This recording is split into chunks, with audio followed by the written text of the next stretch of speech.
One of the questions we get is, do you have any investment tips? Not advice, we're not at liberty to give you that, but any investment tips to counteract inflation? As you may have seen, government came out and said that U.S. annual inflation rate is up to 7%.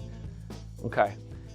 From what I've seen personally, I've seen it be as high as 30, 40%. Either way, used car prices are up 37%. The price of milk, coffee, you see it as high as 50%. Either way, the money that is in circulation is worth less than it was a year or two ago. That we cannot dispute. But how do you actually invest to not lose your money just from the basic physics of inflation? Okay, as an investment thesis, if you see some of the more risk-averse investors like pension funds and insurance companies, things of that nature, you'll see that their goal is simply to beat inflation, which can be anywhere from 2 to 4% in normal circumstances. So they just got to make a point or two above inflation to be in the black because they have so much money at their disposal. A 2% annual return is above inflation is, a substantial amount of money. But how do you do it for yourself if you're not a pension fund or a hedge fund or someone who manages $100 million to $1 billion? All right, common sense here. Let's say the price of milk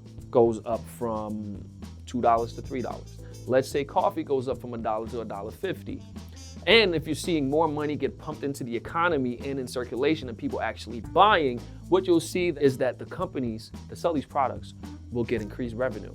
Let's say you publicly traded, your earnings are higher. Therefore, your stock price goes up. Therefore, the market value of the company goes up. And this ties back to how you counteract inflation, simply investing in equities, ownership. Now, when I say ownership, the stock market, it could be real estate.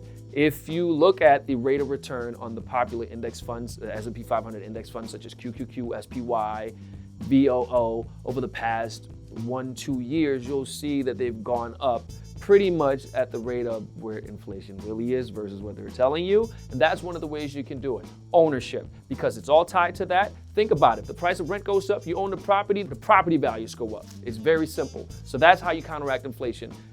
Equities are tied to inflation and then some. So just make sure you put your money into investments, because if you got it sitting in a bank account, it's just gonna go through the painful process of erosion. So keep that in mind.